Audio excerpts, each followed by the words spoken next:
ஏறெடுத்து கூட பார்க்க முடியவில்லை சனி. பத்ரா இப்படி அசம்பாவித தண்டனை அவருக்கு நிச்சயம் கிடைக்கும். அனைத்து குற்றச்சாட்டுகளையும் இந்திர தேவரை நோக்கி திருப்ப இயலாது சனி.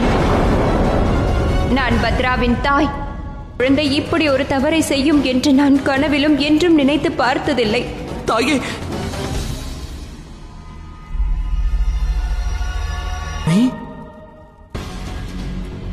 யமி, உன்னை எவர் இவ்வாறு செய்தது? பத்ரா, நான்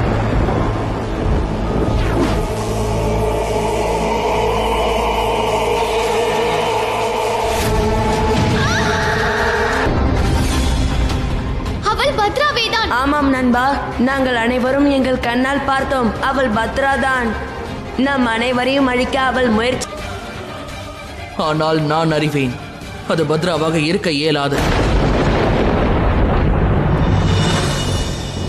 அந்த சனி எனது வஜ்ரத்தை என்னிடம் இருந்து பறித்தாலோ அப்படியே அதை போலவே பத்ரு, நீ என்ன கூற வருகிறாய் ராகு? ஒன்றுமில்லை தேவேந்திரா. சூரிய லோகத்தில் இந்த தாக்குதல் நடந்த பொழுது ஏமனும் ஏமியும் சொர்க்கத்திலிருந்து வெளியேற்றினீர்கள், மறந்து விடாதீர்கள். உண்மையை கூறினாய் ராகு. நான் இந்த பத்ரா,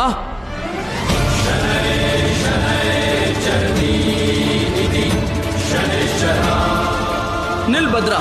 கர்ம பலனை அளிக்கும் சனி ஆவான். இன்று நீ என்னுடைய கேள்விகளுக்கு பதிலளித்தே ஆக வேண்டும். கேள்வியை கேட்டுவிட்டேன் பத்ரா, பதில் கூறு. இல்லை என்றால் வேறு எவரோ செய்த குற்றத்திற்கான தண்டனையை நீ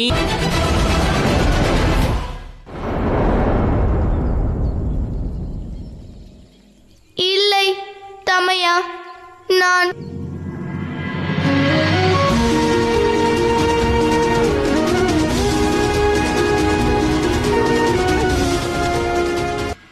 அச்சமின்றி இருந்திருக்கிறாய். நான் உன்னை எண்ணி பெருமை கொள்கிறேன். நீ ஒரு சின்னஞ்சிறுமி என்று இதுவரை நான் எண்ணிக்கொண்டிருந்தேன்.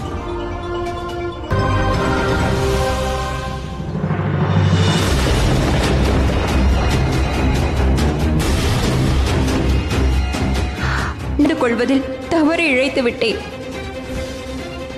எனக்கு அவள் மேல் இருந்த நம்பிக்கை போய்விட்டது. அந்த பத்ரா,